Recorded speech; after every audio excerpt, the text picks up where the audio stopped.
ஓம் சாய்ராம், ஜெய் சாய்ராம். என் அன்பு குழந்தையே, நீ இப்போது எப்பொழுதும் போல இல்லாமல் சற்று எச்சரிக்கையாகவே இருக்க வேண்டும். என்ன அப்பா எப்படி சொல்கிறாரே என்று நினைக்காதே, உன்னுடைய நன்மைக்காக சொல்கிறேன். உன்னை சுற்றி இருக்கும் உறவுகள் எப்படிப்பட்டது என்பதை சொல்கிறேன் கேள். ஒரு புது வாழ்வை நான் உருவாக்கி வைத்திருக்கின்றேன். அதை உன் கைகளில் தரும் சரியான நாளுக்காக நான் காத்திருக்கின்றேன். உனக்கு உறவால் வரும் தடையெல்லாம் துறவால் விலகப் போகிறது. தாமரை இலை நீர் போல் நீ ஒட்டியும் ஒட்டாமல் சில உறவுகளில் இருக்க வேண்டும். நான் சொல்வதை கவனமாக கேள். நீ சில உறவுகளிடம் ஒட்டியும் ஒட்டாமலும் இருக்க வேண்டும். அப்போதுதான் உன்னுடைய வாழ்க்கைக்கு நல்லது. அது உன் மன துன்பத்தை வெகுவாகவே குறைக்கும். மனசக்தியை வெகுவாக உனக்கு பெருக்கித் தரும். உனக்கான சில எதிர்பார்த்த வாழ்க்கை உன் கைகளில் வந்து சேரப்போகிறது. நீ எதை எதிர்பார்த்து காத்திருந்தாயோ, நீ எப்படி வாழ வேண்டும் என்றெல்லாம் ஆசைப்பட்டாயோ, நீ எதிர்பார்த்தது போலவே, நீ விரும்பியது போலவே அது உன் கைகளில் வந்து சேரப்போகின்றது. உன்னுடைய அழகான வாழ்க்கை. தயாராக இரு. உன் வாழ்க்கையில் நல்லது நடக்கப் போகிறது. என்னை தேடி நீ வர முடியாத சூழலிலும் உன்னை தேடி நான் வந்திருக்கின்றேன். நீ வாடி நிற்கும் போதெல்லாம் நான் ஏதோ ஒரு ரூபத்தில் உனக்கு வழிகாட்ட வந்த அருள் புரிந்திருக்கின்றேன். எனவே நீ எதை பற்றியும் எந்த கவலையும் படாமல் உன் லட்சியத்தை நோக்கி முன்னேறி கொண்டே இரு.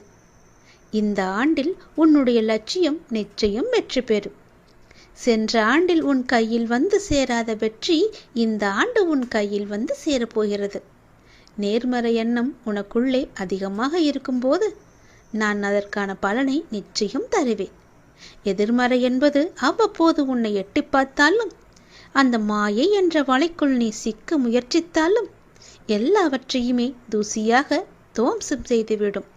என் மீதான உன்னுடைய நம்பிக்கை, என் மீதான நம்பிக்கையை நீ அதிகப்படுத்தினாயானால் இது எல்லாமே நடக்கும். நிச்சயம் நல்லது நடக்கும். நம்முடைய வாழ்க்கை எப்படி தெரியுமா? அது ஒரு பிச்சை வாழ்க்கை. தாய் வயிற்றில் வெளியே வந்தவுடன் முதலில் கேட்பது பால் பிச்சை. நம் வளர பெற்றோர்களிடையே அரவணைப்பு பிச்சை. வாலிபத்தில் காதல் பிச்சை. கல்யாணமான பிறகு சுகப்பிச்சை. குழந்தை பிறந்தவுடன் பாச பிச்சை. நாம் சம்பாதிக்க வேலை செய்யும் இடத்தில் தயவு பிச்சை. கடவுள் கொடுத்தது உயிர் பிச்சை. கடைசி இறுதியில் கிடைப்பதும் பால் பிச்சைதான். இதுதான் மனிதனுடைய பிச்சை வாழ்க்கை. இதில் எத்தனை ஆட்டங்கள், எத்தனை வெறிகள்! எல்லாமே இறைவன் தான் என்று உணர்ந்த பிறகு எல்லாவற்றையுமே சமமாக ஏற்றுக்கொண்டு வாழ பழகினால் நம் வாழ்க்கை நன்றாக நிம்மதியாக இருக்கும். கடவுள் கொடுத்த வாழ்க்கையை நாம் சிறப்பாக வாழ வேண்டும். அவர் நமக்கு கொடுத்த கட்டளையை அதன்படியே நாம் வாழ்ந்து காட்ட வேண்டும். அவருடைய கட்டளையை நிறைவேற்றுவதற்காகத்தானே நாம் இந்த பூமியில் வந்திருக்கிறோம். ஏதோ முன் பிறவியில் செய்த புண்ணியத்தின் பலனால்தான் நாம் ஏதோ ஒரு வகையில் கொஞ்சமாவது நல்ல நல்ல விஷயங்களை அனுபவித்துக் கொண்டிருக்கின்றோம். அப்படி என்றால் இனி வரும் காலம் நன்றாக இருக்க வேண்டுமென்றால் நாம் புண்ணியம் செய்து கொண்டே இருக்க வேண்டும். நல்லது நடக்க நீ நல்ல உடல் நலம் பெற்று ஒரு நல்ல நிலைமைக்கு செல்ல போகின்றாய். உன் உடல்நிலையை நினைத்து தினம் தினம் வருத்தப்பட்டு கொண்டிருக்கிறாய். வருந்தாதே. உன் வாழ்க்கையும் உன் உடலும் உன் குடும்பமும் எப்போதும் நன்றாகவே இருக்கும். உன் எதிர்காலம் மிக சிறப்பாகவே இருக்கும். உன்னுடைய வாழ்க்கையானது இனிமேல்தான் தீர்மானிக்கப்பட வேண்டும் என்ற யுகத்தில் இருக்காதே. அது ஏற்கனவே தீர்மானிக்கப்பட்டது. அது விதி. உன் வாழ்க்கையில் ஆறாக, அருவியாக, கடலாக, சீற்றங்களும் இடம்பெறும். அது ஏன் என்றுதானே கேட்கின்றாய்? என் பிள்ளையிடம் நிறையவே நற்பண்புகள் இருக்கின்றது. அது நிலைத்து என் பிள்ளை தன்னிச்சையாக மன உறுதியுடன் நேர்மையுடன் இருக்கவே இத்தனை சோதனைகள் நடைபெறுகின்றது. அதை நீ உணர்ந்து கொள். எல்லாம் உன்னுடைய நன்மைக்காக என்பதை நீ உணர்ந்து கொள். உன் பாதை என்னை நோக்கி என்று திரும்ப ஆரம்பித்ததோ அன்றே நீ செம்மையான வாழ்க்கைக்குள் நுழைந்து விட்டாய். இப்போது நீ வெறும் பயிற்சியை தான் மேற்கொண்டு வருகிறாய்.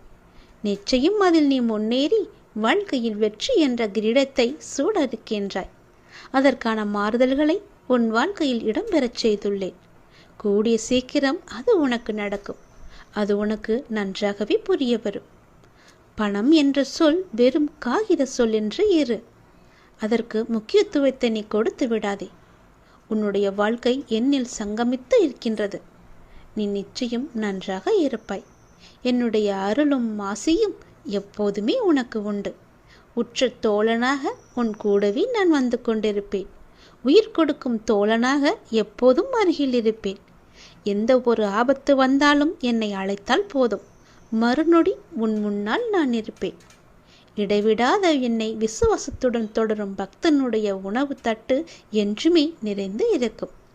உயிர் உள்ளவரை அது காலியாகவே ஆகாது. இது நிச்சயம் நடக்கும். நான் சொல்வது எல்லாம் உன்னுடைய நன்மைக்காக, நீ கேட்பது எல்லாம் உன்னுடைய வாழ்க்கைக்காக. தெரிகிறதா? நான் எது சொல்கின்றேனோ அதன்படி நீ நடந்தால் மட்டுமே உன்னுடைய வாழ்க்கையில் பல நல்ல நல்ல அதிசயங்களை எல்லாம் என்னால் ஏற்படுத்தி தர முடியும். என்னுடைய லீலைகளை உன் வாழ்க்கையில் நான் புகுத்தி காமிக்க முடியும். உன் வாழ்க்கையை நல்லபடியாக மாற்றி அமைக்க முடியும். உன்னுடைய வீட்டில் இல்லை என்ற சொல்லை இல்லாத அளவுக்கு உன் தேவைகளை எல்லாம் நான் நிறைவேற்றி வைப்பேன். உனக்கு அக்ஷய பாத்திரத்தை நான் தரப்போகிறேன். அந்த அக்ஷய பாத்திரத்தில் நீ எது நேர்மறையாக வேண்டும் என்று நினைக்கின்றாயோ அதன்படியே ஆகட்டும் என்ற மந்திர சொல்லையும் அதில் இட்டு வைத்திருக்கின்றேன். நீ நேர்மறையாக கேட்டால் மட்டுமே அது உனக்கு கிடைக்கும். அந்த அக்ஷய பாத்திரமானது எப்போதுமே உன் வீட்டில் நிரம்பி வழிய போகின்றது. இல்லை என்ற சொல்லை இல்லாத அளவுக்கு உன் வீட்டில் அக்ஷய பாத்திரத்தை நான் வைக்கப் போகிறேன். அதை உனக்கு தேவையான பொழுதெல்லாம் பயன்படுத்திக்கொள். அந்த அக்ஷய பாத்திரமானது உன்னுடைய நேர்மைக்கு மட்டுமே நான் கொடுத்த பரிசு. நீ என்னுடைய குழந்தை. என்னுடைய குழந்தை நன்றாக இருக்க வேண்டும் என்பதற்காக நான் இதை உனக்கு கொடுத்திருக்கிறேன். பயன்படுத்திக்கொள். உன்னுடைய மனக்கவலையானது நாளுக்கு நாள் அதிகமாகிக் கொண்டே இருக்கின்றது. ஏன்? எதற்காக? என்னோடு இந்த பயணத்தில் உன் மனம் நேர்மறை எண்ணங்களை அல்லவா பற்றி கொள்ள வேண்டும்? எப்போதும் எதிர்மறையை பற்றி கொண்டு ஏன் கவலையாக இருக்கின்றது உன்னுடைய மனம்? உன் கவலை எதுவாக இருந்தாலும் 2 நாட்களுக்குள் உன் மனதை விட்டு அகன்றுவிடும். கவலையிலிருந்து நான் உன்னை மீட்டெடுப்பேன். இது நிச்சயம் நடக்கும். நீ என்னை உன் அண்ணனாகவோ தந்தையாகவோ நல்ல தோழனாகவோ என பல உறவுகளாக நினைக்கின்றாய். உன் முன் ஜென்மத்தில் நீ என் மீது கொண்டிருந்த பாசமும் பக்தியும் தான் உன்னை எப்போதும் உறவாய் நினைக்க வைக்கின்றது. நீ எந்த உறவாக என்னை நினைத்தாலும் அந்த உறவாக நான் உனக்கு தேவையானவற்றை செய்து தரப்போகின்றேன். ஆனால் அதே நேரம் அந்த உறவுக்கென்று உள்ள கண்டிப்பும் நான் செய்வேன். அண்ணனாகவோ அப்பாவாகவோ உன்னை வழி நடத்திச் செல்வேன். உனக்கு நெருப்பு வளையமாக நான் உன்னை பாதுகாத்து கொண்டு உன் அருகில் இருக்கின்றேன். சில நேரம் அந்த நெருப்பின் வெம்மை உன்னை கடும் சுழலால் காக்கும். அது உன்னை தாக்காது. சுடுகிறதே என்று தாண்டி வெளியில் சென்று விடாதே. நெருப்பினால் உள்ளே வர முடியாத ஆபத்துக்கள் நீ வெளியே சென்றால் உன்னை வந்து தாக்கிவிடும். எனவே சில துன்பங்களை சில காலம் நீ பொறுத்திரு. உனக்கு குளிர்ச்சியை நான் தருகிறேன். உன் உள்ளம் குளிரும் நல்ல செய்தியையும் நான் தருகின்றேன். ஏன் வாழ்கின்றோம்? இந்த வாழ்க்கையே வேண்டாம் என்று எதிர்மறை எண்ணங்களோடு முடிவெடுக்காதே. இந்த வாழ்க்கை என்ற புத்தகத்தில் பல சுவாரஸ்யமான பக்கங்களை நான் வைத்திருக்கின்றேன். பின்னால் போய் பார்த்தால்தான் தெரியும். நீ இன்னும் அந்த பக்கத்திற்கு வரவே இல்லை. அதை நீ திருப்பி பார்க்கவே இல்லை. அதற்குள் ஏன் அவசரப்படுகிறாய்? அங்கு எத்தனை மகிழ்ச்சியான தருணங்கள், சந்தோஷங்கள் எல்லாம் அங்கு அடங்கியிருக்கின்றன தெரியுவா? அதை நீ திருப்பி பார்த்தால்தானே தெரியும். அதற்குள் அவசரப்பட்டு எனக்கு இந்த புத்தகமே வேண்டாம் என்று தூக்கி தூர போட்டால் எப்படி? அது உன் வாழ்க்கைக்கு நல்லதா? கொஞ்சம் பொறு. பல மகிழ்ச்சியான தருணங்கள் அதை நான் வைத்திருக்கின்றேன்.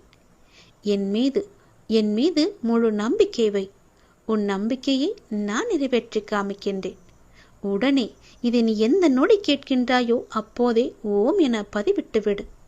அந்த ஓம் என்ற ஓங்கார ஒளியில் உன்னுடைய வாழ்க்கையை நான் ஒளித்து வைத்திருக்கின்றேன். நீ எப்போது ஓம் என்று பதிவிடுகின்றாயோ, ஓம் என்று சொல்கின்றாயோ, அப்போதே உன் வாழ்க்கையின் முழு அர்த்தத்தை உனக்கு கொடுத்து மகிழ்ச்சியான வாழ்க்கையை நிலைத்து நிற்கும்படி நான் செய்து காமிக்கின்றேன். இன்னும் 2 நாட்களில் உன்னுடைய கவலை எல்லாமே தீர்ந்துவிடும். நான் உன் மனதை விட்டு எங்கும் போக மாட்டேன். கவலையிலிருந்து உன்னை நான் மீட்டெடுத்து உன் நல்ல வாழ்க்கைக்கு உன்னை அழைத்துச் செல்வேன். இது நிச்சயம் நடக்கும். இது என் மீது சத்தியம். உனது கவலைகளுக்கு காரணம் உனது கர்மவினை என்றேன். நீயோ நான் ஏதும் பாவம் செய்யவில்லையே, எந்த வகையிலும் தவறு செய்யவில்லையே என்றாய். நீ இந்த ஜென்மத்தில் எதையும் செய்யவில்லை தான். ஆனால் இதற்கு முந்தைய ஜென்மங்கள் எப்படி இருந்தன என்பது உனக்கு தெரியாதே. அதன் விளைவுகளாக கூட இந்த துன்ப நிலை என்பதை நீ உணர்ந்து கொள்ளலாம். பழைய ஜென்ம விஷயங்களை சொல்லி என்னை சமாதானப்படுத்த நினைக்காதீர்கள். இதற்கு என்ன காரணம் என்பதை சொல்லிவிடுங்கள் என நீ கேட்கலாம். இறைவனின் திருவிளையாடல் உனது வாழ்வில் நடப்பதற்காகவும் நீ துன்பத்தை ஏற்க வேண்டிய நிலை உள்ளது என்பதை மறக்காதே. அப்படியானால் என் கஷ்டம் தொடர்கதையாக இருக்க போகிறதா என கேட்க தோன்றுகிறதா? நிச்சயமாக இல்லை. எப்போது நீ என்னை உறுதியாக பற்றி கொள்ள ஆரம்பித்தாயோ அப்போதே நீ விடுதலையின் படியில் காலை வைத்து விட்டாய். நம்பு. அப்படியானால் உனக்கு விடுதலை உறுதியல்லவா? இந்த சாயி உம்முடைய வியாதியையும் வலியையும் பிரச்சனை போன்ற எதையும் நிர்மூலமாக்கி விடுவார்.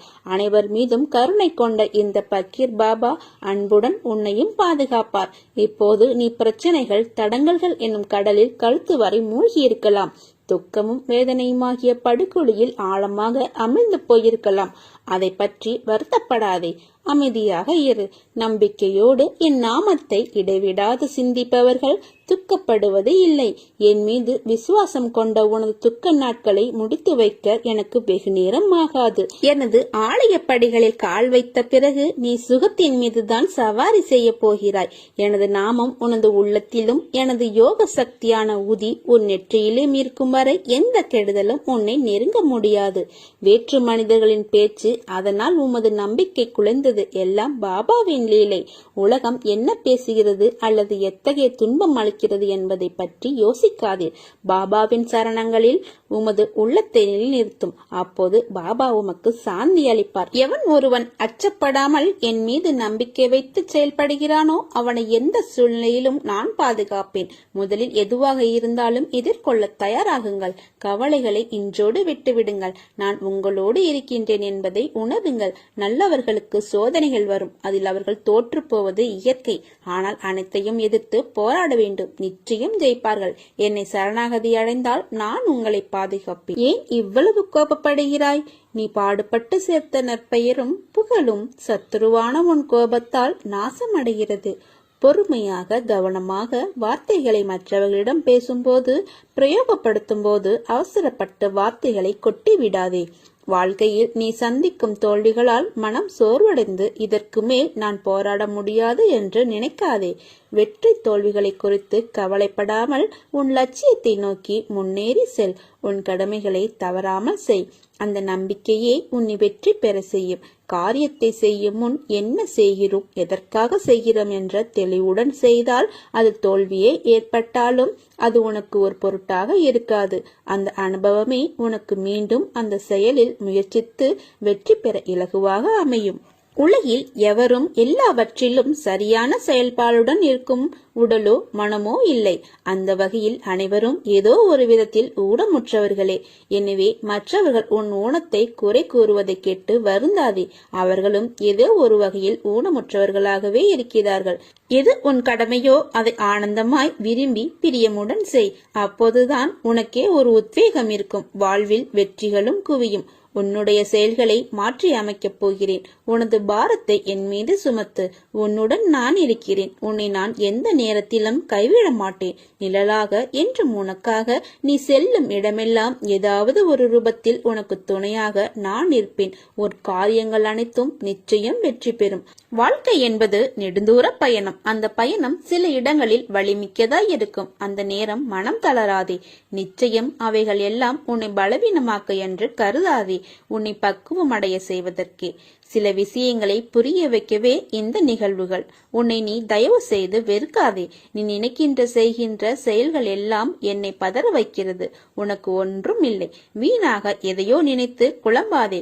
உன்னை விட்டு விடுவேன நான். உன்னிடத்தில் எப்பொழுதும் உன் சாய்தேவா நான் இருக்கிறேன். சில காலம் நீ எடுத்து வைக்கும் ஒவ்வொரு அடிகளும் உன்னை எதிர்மறை பாதைக்கு மாற்றிவிட்டு இருக்கும். ஆனால் உன் இப்போதைய காலம் உனக்கான பொற்காலம். உன்னை விட்டு விலகி போன நேர்மறை பாதைகள் எல்லாம் உன்னை தேடி இப்போது வந்துவிட்டது. சில தடங்கல்கள் உன்னை மன அழுத்தத்தில் ஏற்படுத்த செய்யும். ஆனால் அவற்றால் உன்னை எதுவும் செய்ய முடியாது.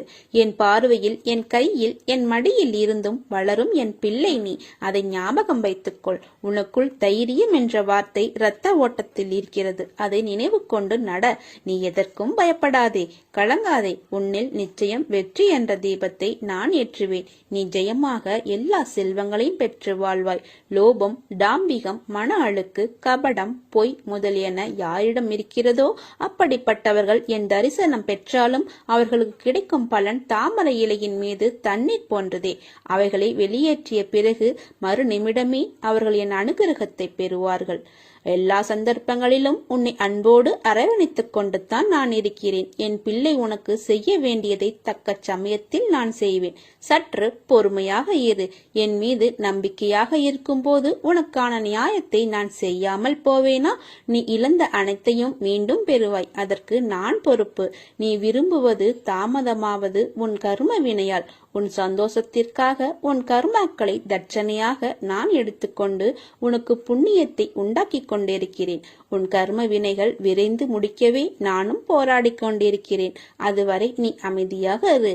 நீ என்னிடம் எதையும் வேண்டினால்தான் நான் செய்வேன் என்று அர்த்தமல்ல. உனக்கு எதை எப்படி எப்போது செய்ய வேண்டும் என்று எனக்கு தெரியும். உனது ஆசைகள், எண்ணங்கள் அனைத்தும் கூடிய விரைவில் நிறைவேறும். எப்பொழுதும் யாரையும் சார்ந்து இருக்காதே. உனது வாழ்க்கையில் இக்கட்டான நிலையில் எடுக்க வேண்டிய முடிவை நீயே முடிவு செய். உன்னுள் இருக்கும் நான் அதற்கு உதவியும் புரிவேன். ஆனால் நீயோ உன் மீது அன்பும் அக்கறையும் இல்லாத உன் சுற்றத்தார்கள் சில பேரிடம் போய் அறிவுரை கேட்கிறாய். எவர் மீதும் கோபம் கொள்ளாதே, அது கொடியது. உதவி புரிபவர்களிடம் மட்டுமல்லாமல் உதாசீனப்படுத்தியவர்களிடமும் நீ கோபத்தை காண்கிறாய். நீ அனைவரிடமும் அன்பாக பேசு.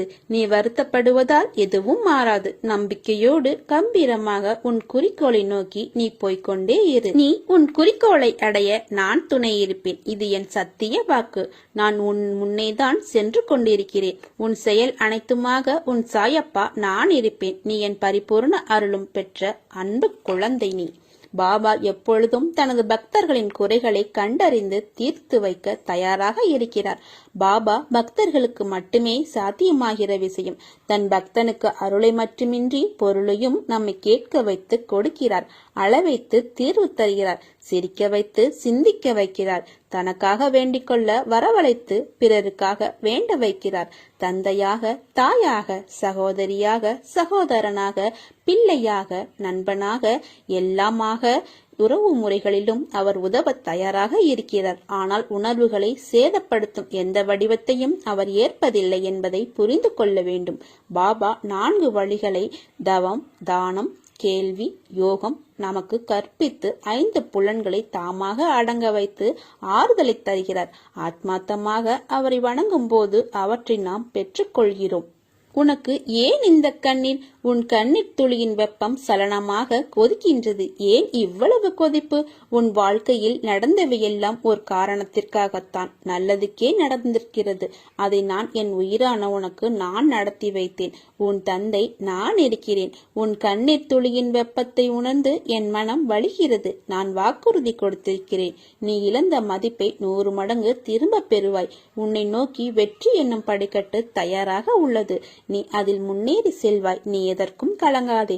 எப்பொழுதும் நான் உன்னோடு தான் இருப்பேன். நீ உன்னில் பார்க்கும் அனைத்துமாய் அகிலத்தின் ரூபமாய் உனக்கு நான் துணை இருப்பேன். கவலைப்படாமல் போய்கொண்டே இரு. வாழ்க்கையில் கடினமான நேரங்கள் என்பது எல்லோருக்கும் வரத்தான் செய்யும். அதற்காக சோர்வடைந்து வாழ்க்கையே வேண்டாம் என்று நினைத்தால் பூமியில் ஒருவர் கூட இருக்க மாட்டார்கள். இருளில்தான் மின்மினி பூச்சியின் வெளிச்சம் நமக்கு தெரியும். பகலில் தெரிவதில்லை. அதே வெளிச்சம் என்ற சந்தோஷமான நேரம் வாழ்க்கை அழகாக இனிமையாக இருக்கும். ஆனால் வாழ்க்கையின் படிப்பை வெளிச்சத்தில் நீ உணர மாட்டாய். இருளில் அலைந்து அதை நீ உணரும் போதுதான் வாழ்க்கை என்ற ஆத்ம வெளிச்சம் என்ன என்பதை நீ உணர்வாய். வாழ்க்கையில் உன் மனதில் பயம் தோன்றும் நேரம் உன் எதிர்மறை எண்ணங்களால் மட்டுமே. வாழ்க்கையை நினைத்து அது சரியாக நடக்குமா என்ற பயம்தான் உன் வேலையில் தடங்களை ஏற்படுத்துகிறது. இனிமேல் பயப்படாதே. உன்னை தேடி வந்த வாய்ப்புகள் எல்லாம் உனக்கு உன் சாய்தேவா கொடுத்த வாய்ப்புகள். அதை நீ மனதார ஏற்றுக்கொள். நிச்சயம் அதில் நீ வெற்றி பெறுவாய். உனக்கான வாயிற்படியை நான் உனக்கு கொடுத்து விட்டேன். அதில் பயணிக்க நீ தயாராக இரு. உனக்காக பக்க பலமாய் உன் கையை பிடித்து உனக்கான வாழ்க்கையை பிரகாசமாக்குவேன். திடமான விசுவாசத்தை மனதில் திரித்து எவர் தம்முடைய குருவை வழிபடுகிறாரோ அவருக்கு இறைவன் எக்காலமும் கடன்பட்டவனாகிறான். அவரை யாரும் அக்கிரகமாக பார்க்க முடியாது. எவர் இறைவன் வழிபாட்டில் விருப்பம் கொண்டு அவரை ஒரு நிமிடத்தையும் வீணாக்க மாட்டாரோ அவருக்கு குரு எல்லையற்ற ஆனந்தத்தை அளிப்பார். பிறவி பெருங்கடலை தாண்டி அவர் அழைத்துச் செல்வார். என்னுடைய அன்பு குழந்தையாகிய நீ முதலில் உன்னை தெளிவுபடுத்திக்கொள். நான் இன்றி எதுவும் அசைய போவது இல்லை. இன்றும் நான் உயிரோடு தான் இருக்கிறேன். நான் உயிரோடு வலம் வருவதை பலமுறை வெளிப்படுத்தி இருக்கிறேன். நான் உன்னோடு இருப்பதை நீ உணர்ந்து கொள். மனமும் எண்ணமும் வேறுபட்டிருக்கையில் பணம் மட்டும் எப்படி நல்ல தீர்வை சொல்ல முடியும்? உணர்வுகளை பகிர்ந்து கொள்ள வேண்டும். அதன் பின்பு வாழ்க்கையில் புத்துணர்வு பிறக்கும். நான் உன்னை எனது கட்டுப்பாட்டில் வைத்திருக்கிறேன். இன்னும் சில மாற்றங்களை உன்னிடத்தில் ஏற்படுத்தப் போகிறேன். அது உன்னை மாற்றப் போகிறது. உன்னை வழிநடத்தி நல்ல புத்திமதிகளை சொல்லி உன்னை உயர்த்தப் போகிறேன்.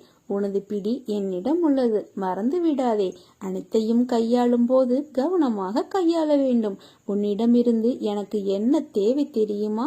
நான் யார் என்று தெரியாமல் இருந்தபோது நீ எப்படி இருந்தாயோ, என்ன செய்தாயோ, அதை கடந்து வந்து நான் யார் என்பதை எப்போது நீ உணர்ந்து கொண்டாயோ அக்கணமே உனது கர்ம பலன்கள் பாரங்கள் முழுவதையும் நான் வாங்கிக் கொண்டேன். அகங்காரத்தை கைவிடு. தான் என்ற அகந்தையை விட்டுவிடு. ஆணவத்தை விட்டொளி. பகைமையை கைவிடு. தீய பழக்கங்களிலிருந்து வெளியே வா. கோபத்தை கைவிடு.